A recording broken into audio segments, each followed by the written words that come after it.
Hi guys, welcome back to Irish Footy Vlogs. Welcome back to another First Division preview show. Delighted to be welcomed by Keith Ryan. It's been a while, Keith, since there's been a Keith and Keith show, I think, hasn't there?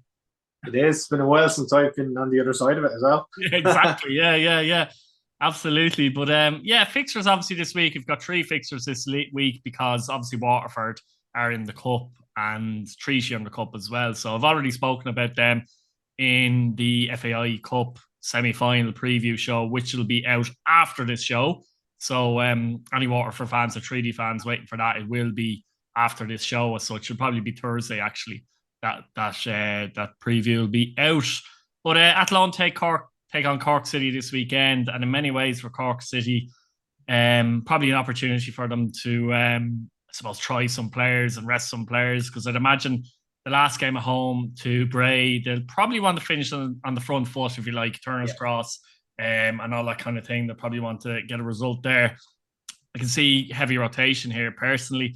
Athlone have been, let's be honest, in excellent form. Like for a team second bottom of the league, 3 wins out of the last 5, 1 defeat in that 5. And every week it seems to be the Thomas Alua and Adam Lennon show pretty much as well. I mean, Lennon's come in. I know we've spoken about him a good few times, but it deserves to be spoken about. And he's made a massive difference to that Athlone team the last few weeks. And it's strange because they still don't have an actual manager in charge of the club. And you wonder, can they keep the likes of Lennon and Alua for next season? But they have finished the season very strongly, and no doubt they'll be looking to take Cork, I think, at the weekend. They might have an opportunity to do it, actually, Keith. Yeah, I think it's crucial that they hang on to those players next season, isn't it? I mean, Lennon and I think with Lennon, he's a local boy, I believe. They might get away with him, but Alua, not so sure. Yeah, Lua, I said it to Gavin and Sean in the review show. Lua, like his goal scoring this season, 11 goals this season he scored. So, for a team that's second bottom of the league, that's quite impressive. So, like it's going to be again a tough slog. Like if you look at the teams that are going to probably come down, UCD will probably come down. They'll probably have a good outside next season again, because they always seem to do in the first division. So like Athlone, in terms of developing and progressing in the first division, it's always going to be tough, like, because you'll always have the bigger sides up the top. I know Athlone last year, the year before, started with 5 wins in a row and then just fell off a cliff. So they need the consistency there, and if they hang on to those two players, they can build a team around them. And the Minogue has gone in there from Bohemians as well, goalkeeper, and has done quite well. So it'd be good for them to. It'd be good for the league as well to have a strong Athlone, because even though they don't seem to be supported very well. It definitely, if you had a strong Athlone, then you had a strong Longford Town as well. That makes a bit of a better derby as such as well. So, crucial to hang on to those two players and build around them for sure. The funny thing is, though, they were bottom, obviously, for a good chunk of the season. They've scored more goals than Treacy, who are in 5th, for example, only 4 goals behind Wexford, and score more goals than Bray, who are ahead of them, and Cove, who are just behind them now as well. So goal scoring, we've been saying it all year as well, they rarely go a game not scoring an actual goal. You know what I mean? A single goal even. So that hasn't been a problem. Obviously, the backline has been a big issue as well. And one of the things you'd have to look at, they've had 5 different goalkeepers, Keith, this year they've played. That's crazy. Yeah, it reminds me a bit of Bray, with the changes that Bray have made. Like Athlone, 5 goalkeepers across 32 games. That's absolutely amazing. Like, and we talk about consistency. You'll never get consistency if you're chopping and changing players here, there, and everywhere. The only kind of the defense as well. We often give out about the defense, but if you have 5 different goalkeepers behind you all season, practically. Yeah. You can't develop a relationship with him, and you can't know where he wants a ball played back for a back pass or whatever. We go back to Alua. Like Alua has been consistent all season in terms of his game time, and he scored 11 goals. So if you had kept a particular keeper in goal for more games than they actually did, they might have got further. But it's crazy. 5 goalkeepers. And you mentioned at the start, still no manager. But in saying that, the form has been pretty good in the last few weeks. Yeah. So do he actually need a manager, or did he have this collective team that are keeping the squad ticking over? Maybe they'll go that way next season. I don't know who's out there. Who will go to Athlone? Like, I know they've had high profile managers like Martin Russell and Paul Doolan in the last couple of years, but like, who'd go to Athlone unless you're offered a mad contract? Funny thing is, I still think Carberry was doing pretty all right there. Yeah, he was absolutely. I agree, and as I said already, he started last season, five games in a row he won, and he seemed to have them free flowing, and they had top players. Yeah, Killian Cantwell was there, and so I don't know.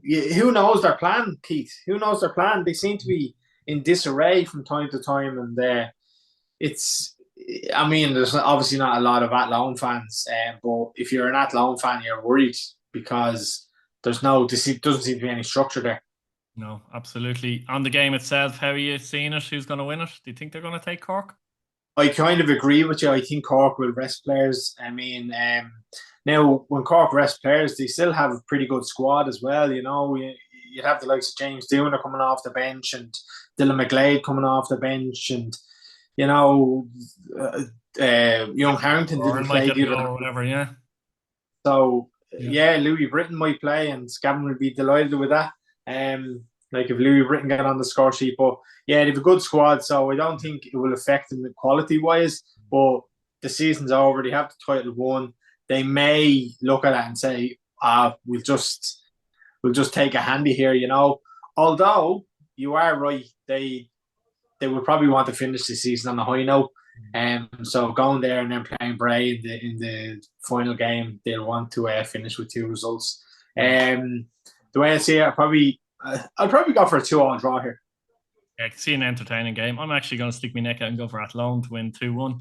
They'll definitely score, by the way. That's for sure. Bray Wanderers take on Cove Ramblers at the Carlisle grounds, and obviously the last game at the Carlisle grounds this season, they've played Cove 3 times. They've beaten them, they've lost, and they've drawn. So I suppose something has to give here. I suppose it could be a draw and they could share the points all season as such. But interestingly, Cove are bottom of the league and have scored more goals than Bray as well. Actually, Bray are the lowest scoring team this season, actually, Keith, as well. And obviously, the start of the season, they went through a stage where they just couldn't really score. Cove conceded 77 goals this year, though. That's ridiculous, isn't it? It's too many goals. And in the end, they're comfortably behind Athlone the table. It's been disappointing, really, for Cove, actually, hasn't it, this season? They only have 14 points, and we always say it's a difficult place to go to, etc. But they will be disappointed. I know we keep saying Shane Keegan will be looking to next season, and I suppose he'll be trying to get in a few maybe high-ish profile players down to Cove if he can, and uses, I don't know, his leverage, his contacts or whatever. But for Bray, you want to obviously finish the season in a high. I know you've been waiting for the season to end for probably half a season, Keith, to be honest with you, if not longer. But it's a difficult one. I don't know how you've seen it from a Bray point of view. Very disappointing season, Keith, and that's not just me personally. A lot of Bray fans feel that. A lot has happened off the pitch as well. That the club just seems to have been, I don't know, unbelievable this year from on the pitch, from results, and the team changing. Like the management team have changed our side multiple times, and it's not 1 or 2 changes a game. It's 3, 4, or 5. And again, we'll go back to consistency. If you don't have a consistent back four, if you don't have a consistent midfield, how are you supposed to get used to players? I think one of the issues, actually, Keith, we've talked about a lot of the issues. We think another issue is maybe that the squad has been too big in many ways as well. There's too many players. Yeah, there's a lot of players signed, and a lot of those are young lads as well. So I mean, a couple of them have gotten game time towards the end of the season, but is that down to players that are leaving? And we've talked about this before, and we probably should bring up the whole Curtis Byrne issue. I mean, he was very he openly came onto a Bray Wanderers official Bray Wanderers Twitter page calling the management team, I think he referred to them as shite. Correct me if I'm wrong there, but for a player like that to come out, and I know Curtis has had a topsy turvy career from different teams, Linfield, TNS, Bohemians, but he pretty much said what was happening at the club. He pretty much called it shambles, didn't he? Pretty much what was happening at the club and directionless, more or less. Now I'm paraphrasing, but that was the synopsis of basically what he was saying, like, you know. Yeah, he was interviewed in the local paper as well, and it went into a little bit more detail about things, and it also didn't go into more detail. So, I mean, he wasn't the only player to leave Keith this season. I mean, Carl Manahan left without a word being said. Sean Callan left earlier on the season. Jamie Hollywood left just after the Wexford game that we played recently. Darrell Levingston left. He came on against Bray the other night. So, all in all, it has probably been a bit of a shambles this season. Maybe the crowd that came in didn't expect to take on, or maybe they bit off more than they can chew. Again, I'm just speculating there. But it's going to be interesting the off season what happens. Apparently, there's plans in place to sign players. But again, like I said with Athlone, management wise, if you're a player in the League of Ireland and you've seen what has happened at Bray this season, are you going to say, "Oh yeah, I'll go to Bray, I'll take it"? And you imagine some of these players are giving advice. I just found it there, the Curtis Bourne tweet. He actually said, "Management are a joke. If only the truth came out about how shit that club is run." So what we were saying is pretty much true, but that's exactly what he said in that tweet on the Bray official. No doubt they deleted that, I'm sure, but I had it saved somewhere. But and another thing, go on. I think you want to say something there, yeah. Well, can I just say, Keith, as well? I don't put any blame on the players this season because they've been chopped and changed so much, and the consistency you can't get used to back four or whatever. You know, how are you expecting results to go your way if you're changing teams week in, week out? Our goalkeeper, for instance, we had Stephen McGuinness started the season in goal. Then he was out of the side. Then he was back in the side. Then he was out of the side. Then he was back in the side. So it was like he played 2 games. Then Michael Kelly played 3. Stephen McGuinness played 2. So it was really, really strange, you know. And I'm not sure what the reasoning behind that was, or maybe there was an injury here and there, but all season, not really. Although Stephen has, of course, and Stephen has been in a bit of form since Michael Kelly left. He has been our number 1. So, but as I said, no blame on any of the players. You know, they put what they can into doing their best for Bray Wanderers, and unfortunately, it just hasn't been good enough this season. Which is an awful shame. Yeah. Do you think they'll get a result here? Both teams are struggling, really, aren't they, as well, for form? Even though I know they're down near the bottom of the table, but even for form, they're both struggling at this point, aren't they? To be honest, Keith, I know the match means nothing really, but Bray, it's probably a must-win for Bray, given Covert bottom of the table, and you know you're looking to end the season on a high, and last home game, and obviously they're probably not going to get at North Cork in a few weeks' time. So I'm expecting a Bray win, and I'm expecting a few goals. Whether Bray keep a clean sheet, I'm not sure, because that's been difficulty at times this season as well. So I'm going to go 3-1 Bray. That's my heart saying that. My head is saying something else, but I won't mention what my head's saying. Yeah, we've probably said enough. I'd go for Bray as well, actually, 2-1, but big changes needed at Bray next season. Wexford and Galway, the final game, and Wexford, can they matter? No, they're gone, aren't they? Yeah. They're gone. Yeah, mathematically they can't get in because they're going to win 2 games, which will put them on 43 and Treaty at 44. So they're gone. But a good season. They're 10 points out of Bray, to be honest. Like, we're only a place behind them. So good season for Wexford. They look to finish off their home game, I suppose. That's their last home game with a result against Galway. But I think this is a very important game for Galway, actually, Keith, to be honest with you. They need some kind of form going into the playoffs, and they need to get a win here, honestly. And a convincing win in many ways. I don't mean 3-0, but a good performance on a win. 1 win in their last 5. They've lost 2 of those. Of course, one of them was recently at home to Athlone. And, you know, we've talked about how Waterford or you guys talked about how Waterford are ahead of them in the table and look like they're going to finish ahead of them as well. Galway could be playing Longford in this playoff, and Longford could be tricky, to be fair, as well. It's a difficult one because they have to go to Wexford, I think, and put in a performance and get a result. Otherwise, it's looking hairy for them because momentum is a huge thing going into the playoffs. I don't think you can go on a bad patch of form and suddenly flick the switch in the playoffs, to be fair. But they need a result here, I feel. In their next 2 games, they actually need results. Wins. Yeah, results, 100%. wins. I think you hit the nail on the head. You need momentum. You need results going into the playoffs. Waterford have found that form going into the playoff. Longford, in another sense, seem to be dropping players going into the playoff and saving players for the playoff. Yeah, it's a massive game for Galway. I mean, if you want the fans behind you going into a playoff game, and you need to be picking up results, and they're going to finish third. I think their goal difference is a little bit behind Waterford as well. So if they were to finish level on points, yeah, they're 7 goals behind, so they need a serious win. And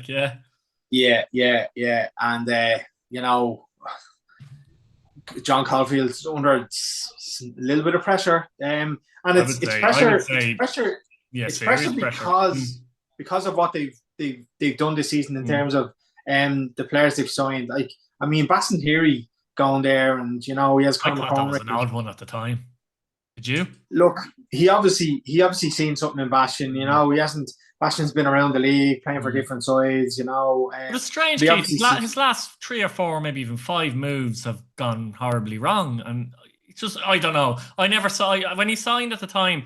I didn't think he was a Caulfield Galway type player, and he hasn't really made an impact, to be honest with you. I don't know. It just seemed weird because Galway were obviously going well, and we were kind of saying that, I know you fancied Cork strongly, but we did feel that Galway would probably have what it takes to at least to be in and around Cork. Yes. And mentally and physically and things like that. Strong physical team. Caulfield's teams, tough to beat, grind out results and things like that. But they've fallen away. People might have expected more that Cork might do that more than Galway, I think. So it's been a major disappointment. I honestly believe, Keith, if they don't go up, in which I don't think they will, I think they'll be looking at a new manager next year. But in fairness, Keith, Galway and Cork did swap places over the course of kind of the mid-season.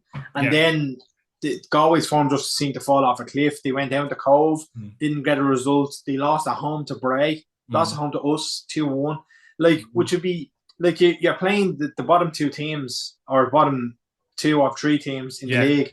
And Athlone beat them last week, So, I mean, over the course of the last 10 games, they've lost or drawn with the bottom 3 sides, So, I mean, when you're looking to challenge up at the top of the league, you have to be beating those teams, The especially teams at the around business end of the season. 100%. And just to mention, we talked about Alua, Wilson Waweru seemed to, his form at the start of the season just seemed to diminish.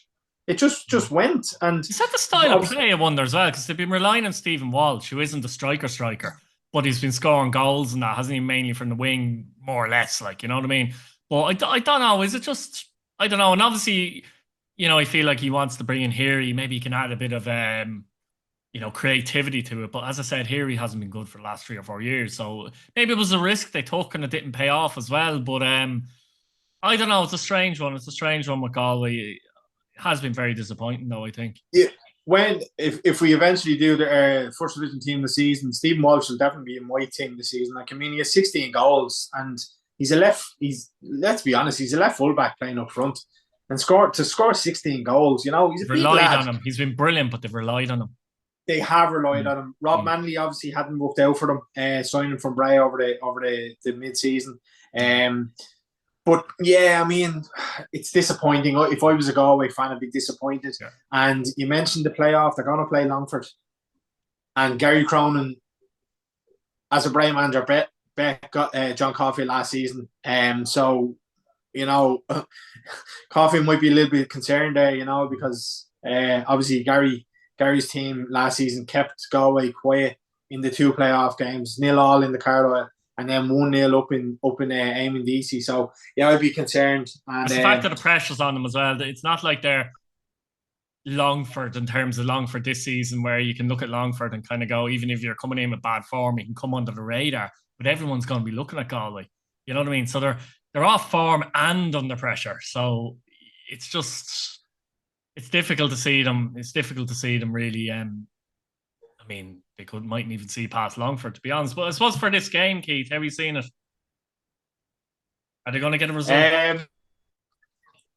I don't know. Just to talk about Wexford, I think we're avoiding Wexford, aren't we? I mean, a wee bit, Wexford, a wee bit. They'll be a bit disappointed in the last few weeks. I mean, they were going okay. They were touching playoffs. Treaty and them were kind of swapping places, weren't they? What's crucial, and you probably mentioned it in the Premier Division show, Ian Ryan seems to have said to Bowes, no thanks, I'm doing this. So for them to hang on to him, if they hang on to him, it's crucial, because he has built a goodish squad down there, and to get another season out of them. I mean, they've players like Jack Doherty, Luka Lovic has had a good season for them. I mean, Dinny Corcoran's probably, I'm not sure if he's going to retire. He's getting towards the tail end of his career. Aaron Dobbs, fantastic. Aidan Friel has had a good season for them at right back as well. You know, and a guy that destroyed Bray a few weeks ago, Thomas Considine. Absolutely amazing player. So if they can hang on to that squad and kind of build around those players, if they only lose literally one or two of them, and they can build like they built last year, that would be fine. Like, I mean, we'd be messing with Gavin about Jack Doherty, but I don't know what his intentions would be. Jack Doherty, like, is he interested in going and playing full time? Let's say.